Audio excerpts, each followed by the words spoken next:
Olá, amigos da Novo Tempo, minha saudação carinhosa a você que todos os sábados à tarde ou nos nossos horários alternativos para um instante para assistir o programa Bíblia Fácil. Estamos na segunda semana de uma nova temporada, agora estudando a respeito do livro do Apocalipse. Semana passada estudamos o primeiro capítulo, uma visão introdutória e como o livro chegou até nós.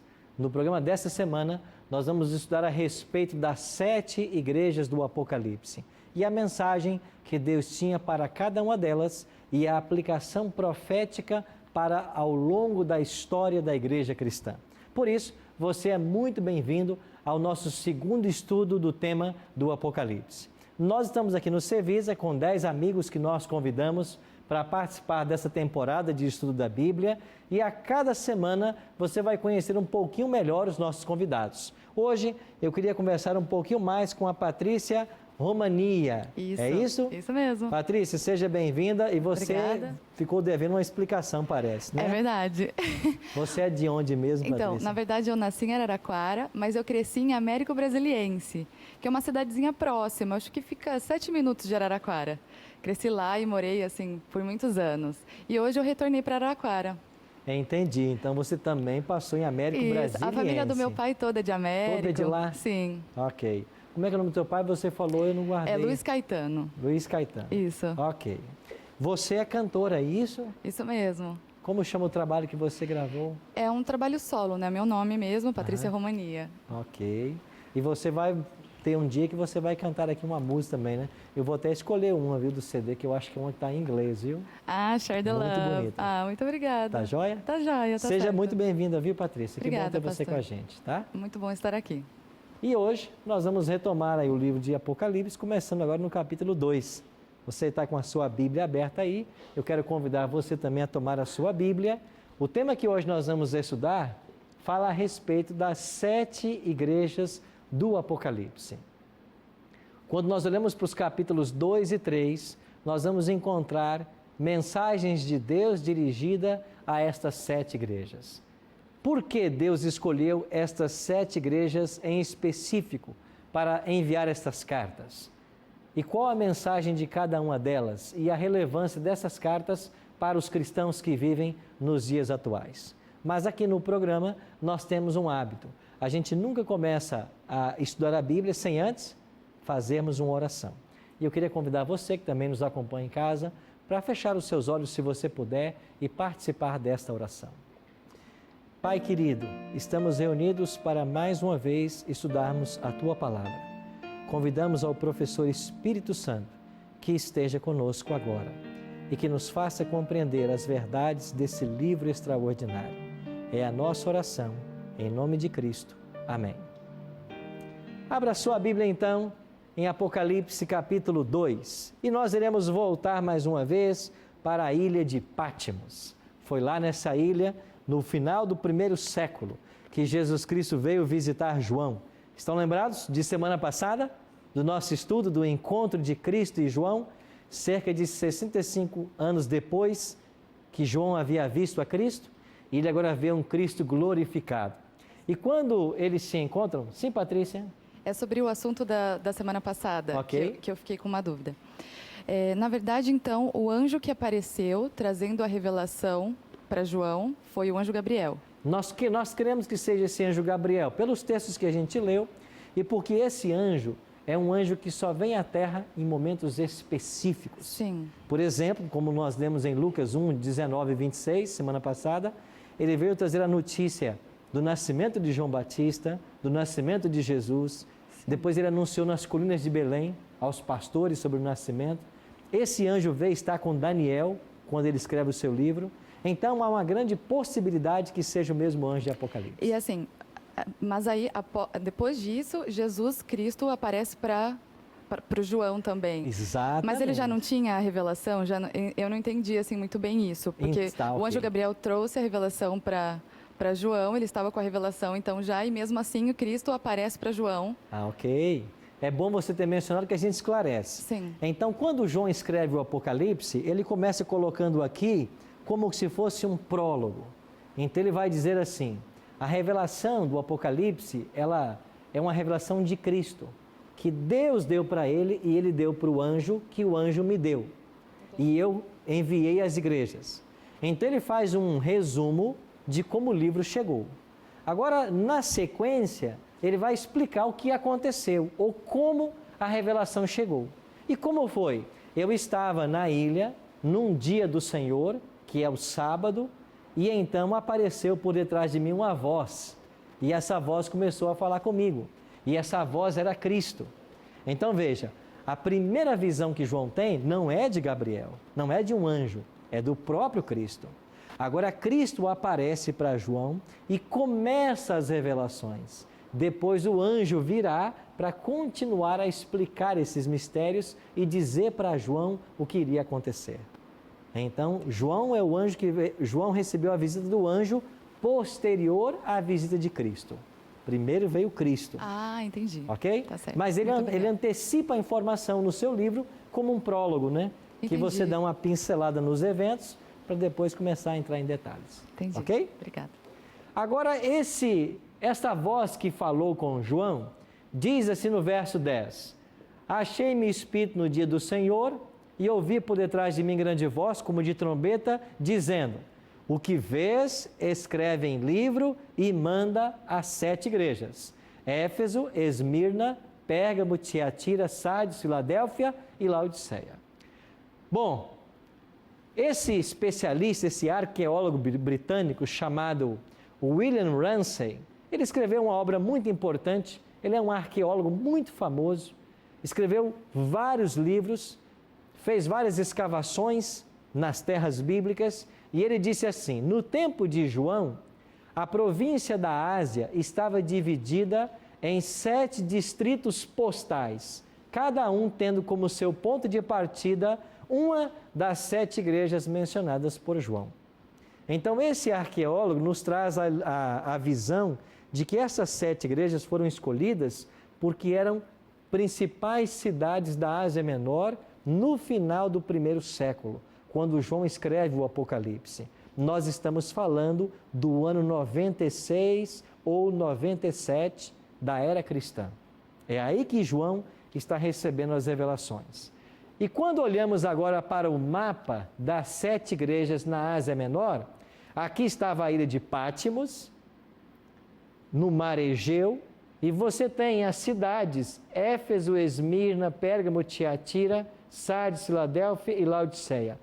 Elas estavam numa rota e as cartas foram enviadas a essas igrejas. É claro que haviam outras igrejas em outras cidades. Mas por que Deus escolheu essas 7?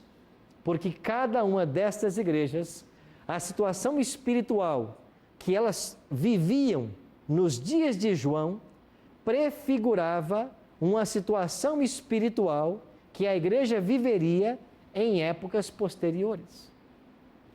Então, quando você estuda os capítulos 2 e 3 de Apocalipse, nós devemos entender de que nós estamos falando sobre as igrejas nos dias de João, 7 delas, mas que vão agora passar a simbolizar o povo de Deus em 7 períodos da história. Está claro isso para vocês? Então nós vamos agora estudar as características de cada uma das 7 e em que momento da história elas se aplicam. Cada uma das igrejas vai receber uma apresentação, que é Cristo se apresentando, depois um elogio, uma reprovação, um conselho e termina com uma promessa.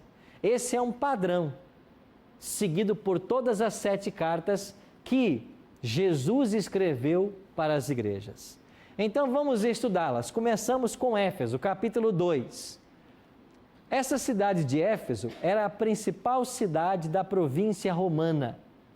E essa cidade tornou-se um importante centro de comércio, centro de negócios, porque havia em Éfeso um porto marítimo que facilitou o comércio da região. Éfeso teve o evangelho nessa cidade implantado pelo próprio apóstolo Paulo. E quando vamos para Atos capítulo 18, nós não vamos ler todos os versos, mas em Atos 18, conta-nos a história de que Paulo deixou nessa cidade um casal, chamado Áquila e Priscila. E depois um tal de Alexandre. E esses 3 personagens, amigos de Paulo, formam o núcleo da igreja cristã em Éfeso. Isto lá por volta do ano 52. Então aí começou a igreja cristã em Éfeso. Agora, no final do 1º século, João vai escrever a sua primeira carta a esta igreja. Quais são as características que são apresentadas nessa carta? Esta igreja de Éfeso vai representar um período da história. Que período? Nós colocamos do ano 31 até o ano 100. Por quê? O que aconteceu no ano 31 de nossa história? Quem se lembra? A morte de Cristo, ano 31. E o que aconteceu no ano 100 de nossa era? A morte aproximada do apóstolo João. A data aproximada da morte de João. Então, a igreja de Éfeso, ela corresponde na profecia ao período da igreja cristã primitiva ou apostólica, o período em que ainda viviam os apóstolos. Então, era uma igreja caracterizada pela pureza, porque veja, quem eram membros dessa igreja? Pedro, Paulo, Tiago, João. Era uma igreja poderosa. Os discípulos eram os líderes dessa igreja. Então, a igreja de Éfeso, a palavra Éfeso significa desejável. E parece que esse tipo de igreja era uma igreja desejável, porque nesse período viveram os grandes nomes do cristianismo. Agora olha para o versículo 2 aí. Apocalipse 2, 2. Conheço as tuas obras, tanto o teu labor como a tua perseverança, e que não podes suportar homens maus, e que pusestes à prova os que a si mesmos se declaram apóstolos e não são, e os achastes o quê? Mentirosos. O que é que Deus está dizendo para a igreja de Éfeso? Há alguns que se declaram apóstolos e não são. E quando você vai para o livro de Atos, você vai encontrar primeiro uma advertência de Paulo, no capítulo 20, quando Paulo diz que após a partida dele, se infiltrariam no rebanho falsos pastores, que disseminariam mentiras na igreja.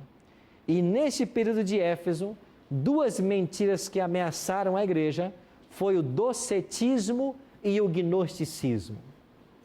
A palavra docetismo vem de dokel, uma palavra grega.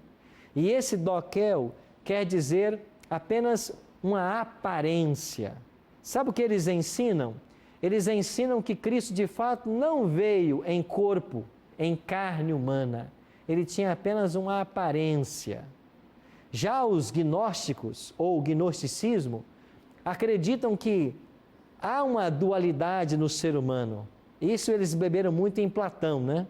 O dualismo entre corpo e alma. E eles criam de que as coisas que você faz de mal com o corpo não interferem na sua salvação. Porque eles separam os atos do corpo das atividades da alma. Bom, isso é filosofia, isso não é teologia. Isso é platonismo, isso não é Bíblia. Então essas foram ameaças que a igreja enfrentou. E quando eu leio aqui falsos apóstolos que não são de fato, eu me lembro de uma experiência de alguns que pregavam nos dias de Paulo e eles tentaram expulsar demônios. Isso está no livro de Atos, essa história, que ela é até meio cômica. E quando eles foram expulsar alguns jovens endemoniados, os demônios disseram assim para eles: olha, Jesus Cristo nós conhecemos, Paulo nós sabemos quem é, e vocês, quem são? E esses demônios atacaram esses falsos apóstolos, bateram neles, arrancaram as roupas deles, e eles tiveram que fugir. Ou seja, falsos apóstolos. Você está entendendo o momento que vive a igreja de Éfeso? Então, esta igreja de Éfeso vivia um momento nos dias de Paulo, depois nos dias de João, e João, depois que sai da ilha de Patmos, veja, João não morreu lá, como alguns pensam. João sai da ilha de Patmos e volta para Éfeso. E João é um dos líderes da igreja de Éfeso. E lá em Éfeso é que ele morre. Então essa igreja de Éfeso é a igreja da pureza apostólica. E João, quando ele morre, ele dá fim a esse período. No versículo 3 é dito: tens perseverança e suportastes prova por causa do meu nome. Quantas provas já os cristãos suportaram no período de Éfeso? Vamos começar com Pedro e Paulo, esses dois grandes homens do cristianismo, ambos mortos em Roma. Pedro crucificado de cabeça para baixo, Paulo decapitado, ambos mortos em Roma. E cerca de 30 anos depois, o Apocalipse seria escrito, e lá ainda estava João, o vidente de Patmos. No ano 70, a cidade de Jerusalém foi invadida por Tito, um dos generais de Roma, e foi completamente destruída. Aqui destruiu-se o templo que Jesus havia profetizado que não ficaria pedra sobre pedra. No ano 80 foi construído ou terminada a construção do Coliseu Romano. E você sabia que quando o Coliseu foi inaugurado no ano 80, 5.000 cristãos foram mortos aí, nos meses de comemoração, de inauguração? Então, Éfeso foi um período difícil para os cristãos, um período de prova. Mas haviam ainda esperança para os membros dessa igreja. E o apelo de Deus é que eles voltassem ao primeiro amor. Ou seja, no versículo 4 é dito: você abandonou o primeiro amor, volta a esse primeiro amor. Qual amor? O amor dos apóstolos, a dedicação a Cristo, um zelo genuíno. Bom, nosso tempo avança, temos que correr. Segunda igreja, Esmirna, a partir do versículo 8. Esta igreja de Esmirna cobre o período do ano 100, aproximado da morte de João, até o ano 313. O que aconteceu no ano 313? Foi assinado aí o Edito de Tolerância de Milão. Eu vou explicar melhor. Leia comigo Apocalipse 2, verso 10. Não temas as coisas que têm de sofrer. Eis que o diabo está para lançar em prisão alguns de vós, para ser dispostos à prova. E tereis tribulações de quantos dias? 10 dias. Aqui começamos a interpretar as profecias de Apocalipse. Em profecia, cada dia em profecia representa um ano literal. Veremos isso com mais detalhes. Cada dia profético representa um ano literal. Se são 10 dias proféticos, são 10 anos literais. Agora, quando é que a igreja sofreu, dentro do período de Esmirna, 10 anos de perseguição? Esta perseguição começou com este imperador, Diocleciano. No ano 303, ele baixou um decreto em Roma para que todas as igrejas fossem fechadas e os bens dos cristãos confiscados. Começou no ano 303. E isso nos leva ao ano 313. Então foram 10 anos de perseguição. Só que no ano 312, Constantino, quando estava para ter uma batalha com Maxêncio, pelo controle do império, diz a tradição que na noite anterior à batalha, que ocorreu em Roma, perto da ponte Milvio, ele teve uma visão. E ele viu no céu a seguinte escrita: in hoc signo vinces, em latim. E ele entendeu: sob este símbolo vencerás. E o símbolo que ele viu no céu foi uma cruz. No dia seguinte, ele mandou que fossem pintadas cruzes nos escudos dos seus soldados. E eles foram para a batalha. E Constantino venceu a batalha. Isso foi 312. E quando chegamos ao ano 313, o que ele faz? Ele assina um edito de tolerância, assinado na cidade de Milão, na Itália, dando liberdade de culto mais uma vez aos cristãos. Ou seja, terminou o período de 10 anos de perseguição. Então, Apocalipse 2:10 refere-se a esse período. Constantino depois foi batizado pelo Papa Silvestre, e eu visitei em Roma o batistério octagonal, que está atrás da Basílica San Giovanni in Laterano. E aqui está uma foto do local onde Constantino foi batizado no IV século pelo Papa Silvestre. E foi esse imperador que fez a união do Império e da Igreja. Nós veremos isso com mais detalhes ainda. Chegamos então à terceira igreja, Pérgamo. Esta igreja representa o período cristão de 313, Edito de Tolerância de Milão, até 538. O que aconteceu em 538? Começou a supremacia dos papas. Como foi essa história? Olha o versículo 13. Conheço o lugar em que habitas e onde está o trono de Satanás, e que conservas o meu nome e não negastes a minha fé, ainda nos dias de Antipas, minha testemunha, meu fiel, o qual foi morto entre vós, onde Satanás habita. Por que é dito no Apocalipse que o trono de Satanás estava em Pérgamo? Porque Pérgamo era uma cidade pagã. Haviam vários templos consagrados a vários deuses. E nesses templos se praticavam religiões não cristãs, politeístas, religiões voltadas para tradições, religiões voltadas para os deuses do paganismo. Por isso diz o Apocalipse que o trono de Satanás estava em Pérgamo.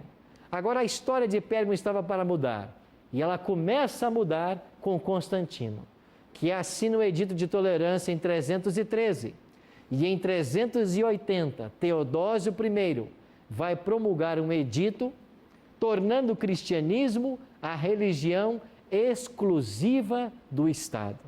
Assim, agora a igreja de perseguida passou a ser a religião oficial. Mas ao mesmo tempo que tornou-se a religião oficial, ela arrefeceu na sua fé.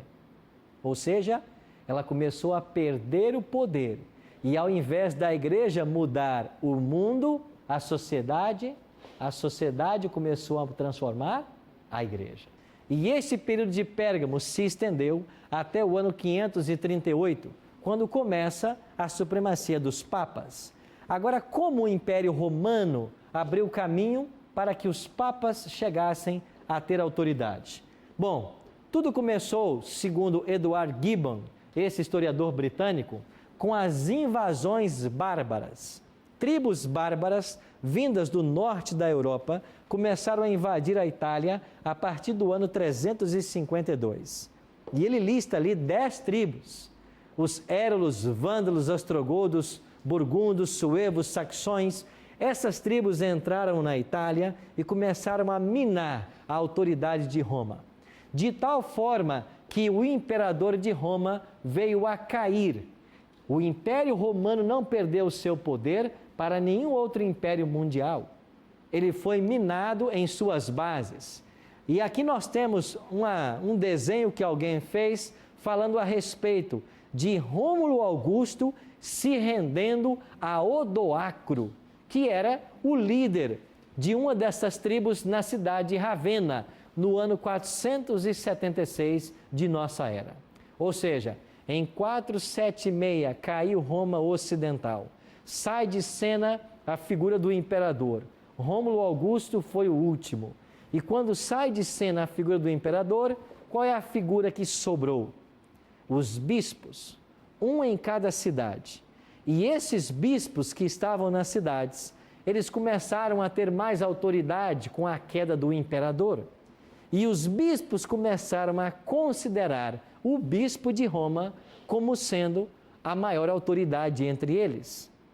No ano 533 de nossa história, Justiniano, que era imperador de Roma Oriental, vai baixar um decreto declarando ser o bispo de Roma o cabeça de todas as igrejas. E os outros bispos começaram a chamar o bispo de Roma de pai deles, em italiano, Papa. Então aí surge essa expressão. E agora o bispo de Roma torna-se o Papa.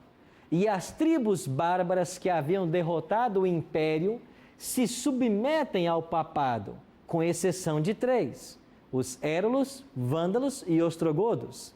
Esses que não aceitaram a supremacia do Papa foram perseguidos e expulsos de Roma.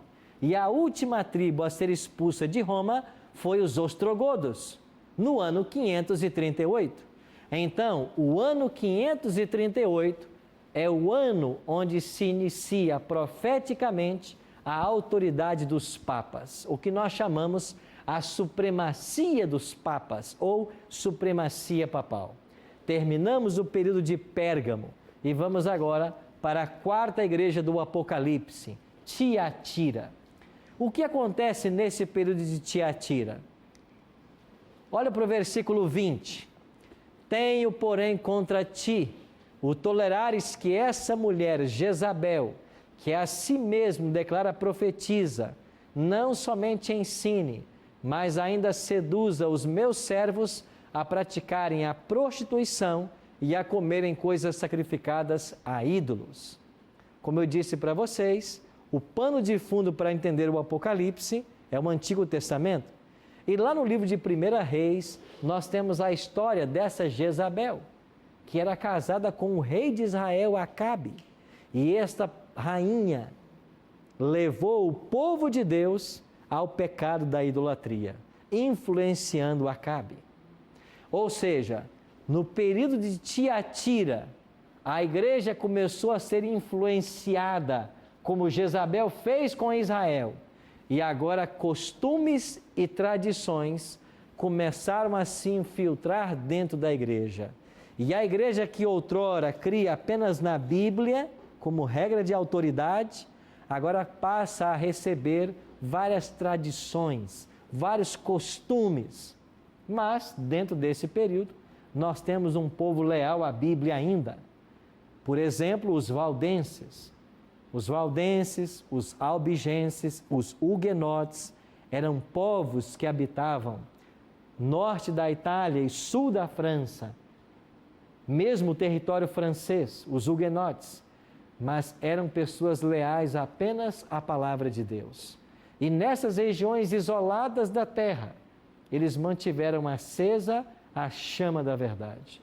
Por causa disso foram perseguidos e muitos foram mortos. E esse período de Tiatira vai terminar com um monge de Wittenberg, Martinho Lutero, no ano 1517. Quando Martinho Lutero dá início à Reforma Protestante, terminamos o período de Tiatira. A igreja estava corrompida, mas agora Deus levantou este homem para que as verdades da Bíblia voltassem a ser pregadas. E uma delas, pregadas e definida por Lutero, foi a questão de que ninguém pode comprar a sua salvação. Lutero condenou a venda de indulgências, a venda de salvação, a venda de terrenos no céu. E ele combateu fortemente isto. Então Deus, em todos os momentos da história, sempre teve pessoas sinceras, que se opunham às mentiras que eram ensinadas. 1517, damos início à igreja de Sardes. E esta igreja vai se estender até 1798, que é a data que termina a supremacia papal. O que aconteceu durante a época de Sardes? Apocalipse 3, verso 1 diz assim: ao anjo da igreja em Sardes escreve: estas coisas diz aquele que tem os 7 Espíritos de Deus e as 7 estrelas. Conheço as tuas obras, que tens nome que vives, mas estás morto. A reforma protestante, a princípio começou de uma forma extraordinária. Levou o povo de volta para a Bíblia, mas daqui a pouco veio um movimento chamado Contra-Reforma. E os grandes reformadores foram todos tombando, e mais uma vez a igreja começou a viver de aparências, dos dogmas, das tradições.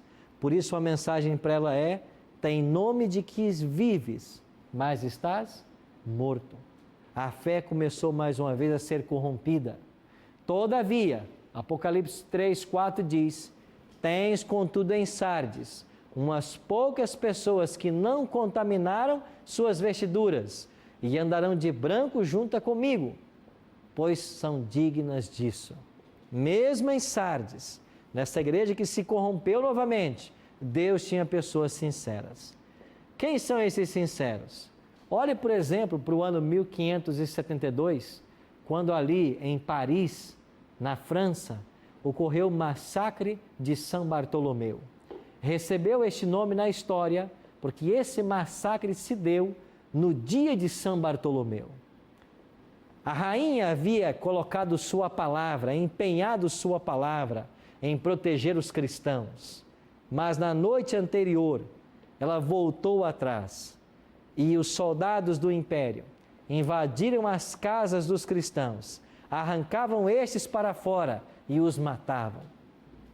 Em 3 meses, na França, cerca de 70 mil cristãos foram mortos a partir do massacre de São Bartolomeu. Isso tudo com o apoio do Papa. Tanto é que quando a notícia do massacre de São Bartolomeu chegou lá em Roma, o castelo de Santo Ângelo soltou uma salva de canhões e Roma fez uma festa, acreditando que com a morte dos cristãos estavam morrendo os hereges. Mas quem eram os hereges? Na visão dos papas, aqueles que criam na Bíblia. Mas como pode ser herege alguém que crê na verdade? E milhares da fina flor da sociedade francesa foram mortos nesse massacre. Pessoas de alto intelecto, culturas nobres, todos foram mortos. E por que isso aconteceu? Porque era uma estratégia da igreja. Manter as pessoas na ignorância, para que o poder ficasse sempre em suas mãos. Este período de perseguição continuou até o ano de 1798. E o que aconteceu nesse ano que deu fim a esse período de Sardes? O Papa da época, Pio VI, foi preso por ordem de Napoleão Bonaparte. Em fevereiro de 1798, no aniversário de sua coroação, o general Berthier e um outro chamado Servane, generais de Napoleão Bonaparte, entraram na Capela Sistina no aniversário de coroação do Papa e deram ordem de prisão. E aí o Papa foi preso. Com a prisão do Papa, terminou a supremacia papal, que havia começado em 538 e se estendeu até 1798. 1260 anos de supremacia. Eu voltarei a esse tema ainda, porque o Apocalipse vai tratar dele com mais detalhes. Terminamos o período de Sardes e chegamos a Filadélfia. A palavra Filadélfia significa reavivamento. De fato, a igreja estava para passar por um reavivamento. Terminou a supremacia papal. A Bíblia voltou a ser estudada. De uma forma especial, o livro de Daniel. E em Apocalipse, capítulo 3, verso 8, é dito que Jesus é aquele que tem uma porta aberta e que ninguém pode fechar. Mas quando ele fechar essa porta, ninguém mais poderá abrir. Interessante que é dito sobre esta igreja, de que ela guardastes a minha palavra e não negastes o meu nome. No versículo 8. Ou seja, nesse período de Filadélfia, há um sincero reavivamento na igreja. No versículo 11 é dito assim: venho sem demora, conservas o que tens, para que ninguém tome a tua coroa. Esta expressão, venho sem demora, falava da volta de Cristo. E lá em Daniel, eles encontraram uma profecia que parecia apontar para o dia da volta de Cristo. E quem descobriu essa profecia foi um homem chamado Guilherme Miller. Foi ele quem voltou ao estudo do livro de Daniel. E ele encontrou em Daniel 8,14 o tema da purificação do santuário. Nós estudamos isso com detalhes na temporada de Daniel, mas Guilherme Miller concluiu, junto com seus amigos, que Jesus voltaria por ocasião do ano 1844. Quando chegou a data, Jesus não voltou e houve uma grande decepção. Essa decepção marca o fim do período de Laodiceia, ou de Filadélfia, e o início da 7ª igreja do Apocalipse, Laodiceia. O que quer dizer a palavra Laodiceia? Laos quer dizer povo, e a palavra ceia vem de kaios, que é juízo. Então é o povo do juízo, ou povo julgado. Por que recebe esse nome? Porque em 22 de outubro de 1844, Jesus não voltaria à terra, segundo Daniel, mas começaria um juízo no céu. É por isso que Laodiceia aparece aqui, 1844. A cidade de Laodiceia, dos dias de João, era uma cidade que era famosa por suas fontes termais. E aqui em Laodiceia é dito que esta igreja é uma igreja que se sente rica e abastada, que de nada precisa, é chamada de uma igreja morna. E esta mornidão é também uma referência a essas fontes termais que havia em Laodiceia. Um outro detalhe, aqui no versículo 18, há um conselho para essa mornidão espiritual de Laodiceia. Apocalipse 3,18 diz assim: aconselho-te que de mim compres ouro refinado pelo fogo para te enriqueceres, vestiduras brancas para te vestires, a fim de que não seja manifesta a vergonha da tua nudez, e colírio para ungir os teus olhos. 3 remédios: ouro, vestes, colírio. Interessante que Laodiceia possuía o maior centro bancário da Ásia Menor. Era uma cidade rica. Daí, aconselho que de mim compres ouro refinado pelo fogo. Laodiceia também possuía uma escola de medicina que tornou-se famosa mundialmente por desenvolver um colírio à base de sulfato. Daí vem a expressão, colírio para ungir os teus olhos. E também em Laodiceia, você tinha um centro têxtil e ela exportava as roupas que ali eram produzidas. Então vem o conselho para Laodiceia: compres também vestiduras brancas, a fim de que não seja manifesta a vergonha da tua nudez. O que representa esse conselho para os cristãos de Laodiceia? E veja, nós, os cristãos modernos, estamos vivendo justamente esse momento. Então, hoje nós vivemos o período de Laodiceia, porque desde 1844 até a volta de Cristo, nós estamos no período da 7ª igreja do Apocalipse, a igreja de Laodiceia. E o que representa esse ouro refinado pelo fogo? Fé e amor. O que representa as vestes? A pura justiça de Cristo. E o colírio para os olhos? O Espírito Santo, que pode tirar de nós todo o erro e nos fazer conhecer a verdade. Este é o remédio para os cristãos de Laodiceia. Interessante, amigos, que Laodiceia termina com um convite. Olha o que diz Apocalipse 3, versículo 20.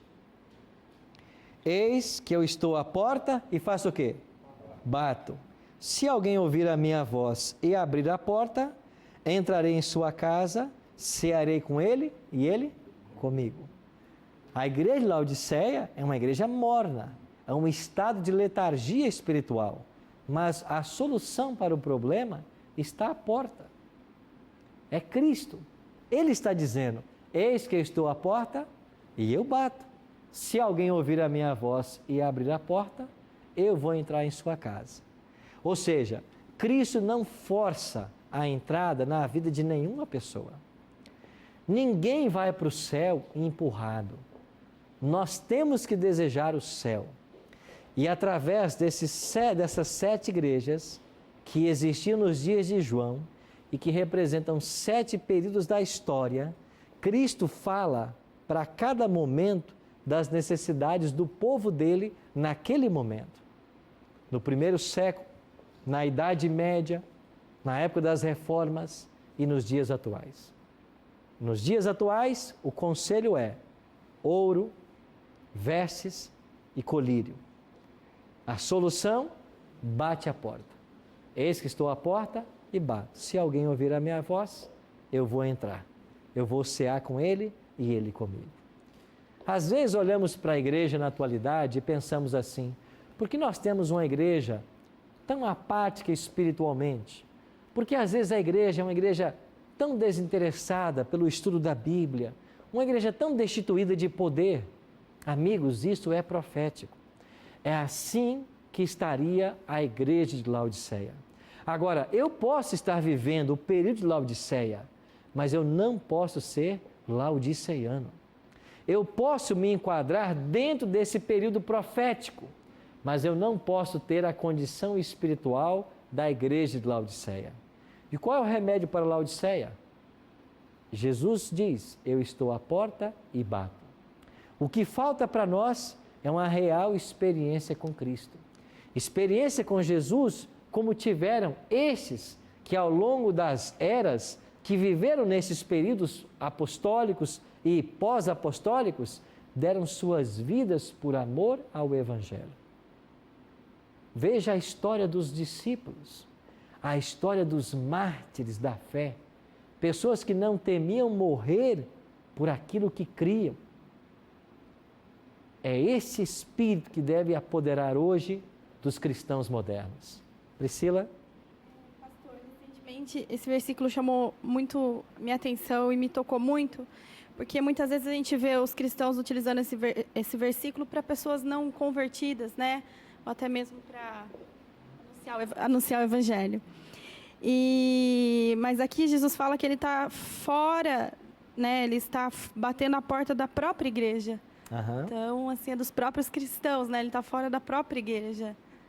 Seria isso que o versículo está falando. Exatamente. Ele está então, à porta de cada os próprios cristão. que dizem cristãos. E muitas vezes esse versículo é só usado só para quem não é cristão. Quem não é cristão.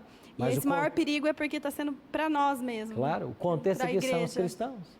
E sabe que aqui nós podemos ter uma explicação de uma grande preocupação que a gente tem. Às vezes nós estamos buscando por uma igreja perfeita.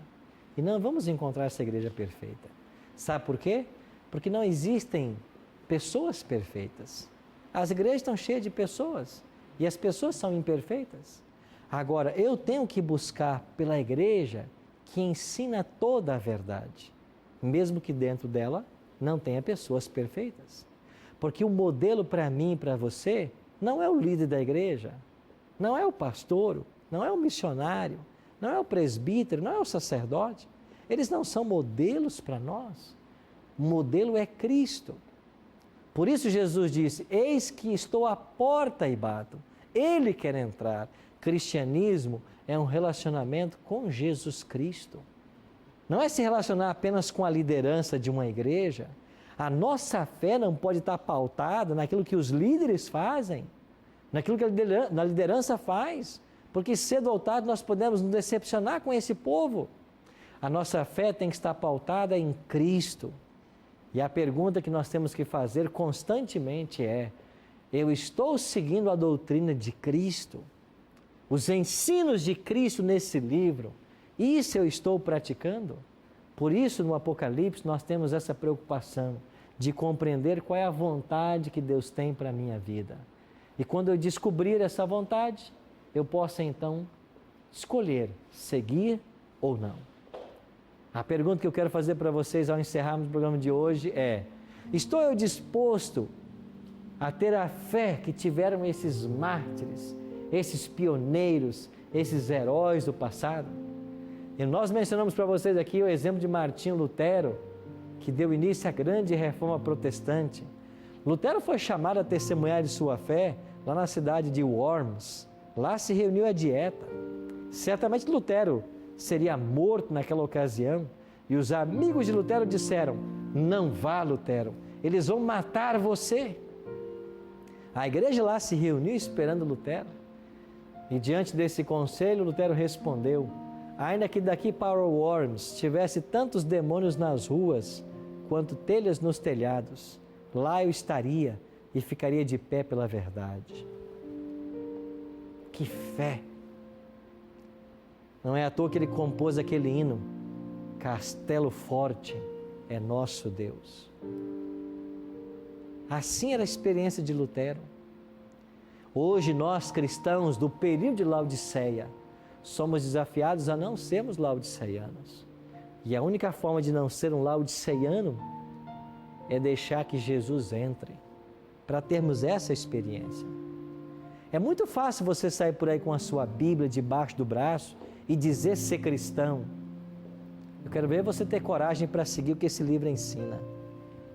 É aí que nós nos distinguimos como o sal da terra e a luz do mundo. É quando você permite que tudo o que está nesse livro, não apenas o Novo Testamento, como alguns querem ensinar, mas todo o Novo e o Antigo Testamento, não apenas algumas doutrinas como outros querem ensinar, toda a doutrina. Lembre-se de São João 8,32. Jesus prometeu que a verdade liberta, mas é toda a verdade. E nós aqui no Bíblia Fácil vamos compreender no Apocalipse qual é toda essa verdade. E a primeira que nós estamos aprendendo hoje é que em todas as eras Deus teve um povo sincero, que a despeito da paganização da igreja, a despeito dos dogmas e tradições que vieram para dentro da igreja, Deus teve seu povo fiel. E hoje Ele tem o seu povo fiel, espalhado em milhares de igrejas no mundo inteiro. Agora Deus está chamando esse povo fiel. Deus está convidando você que é um fiel de Cristo. Sabe para quê? Para abrir a porta do seu coração, para que a influência do Espírito Santo alcance sua vida. Eu vou convidar o pastor Jairo, é sobre isso que ele vai cantar agora. E ele vai falar que quando o vento do Espírito soprar, o seu coração tem que se abrir a esta influência extraordinária.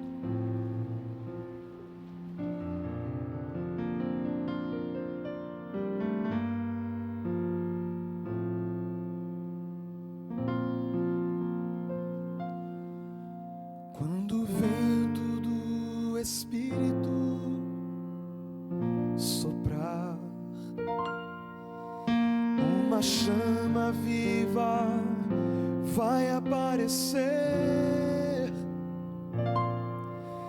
Nossos filhos e filhas irão profetizar, nossos velhos sonharão e a igreja mudará. Quando a comunhão for a arma principal e a rotina desses dias sair do seu normal, descerá sobre nós o fogo do Espírito. Viveremos o Evangelho e Jesus Cristo vai voltar. Por que será que ainda não aconteceu? Por que razão não temos fogo a queimar? Pecados escondidos, uma fé adormecida, mandamentos que insistimos em quebrar. Por que razão? Por que será? Temos tudo nas mãos, mas não há fogo no altar. Mas quando o vento do Espírito soprar, uma chama viva vai aparecer. Nossos filhos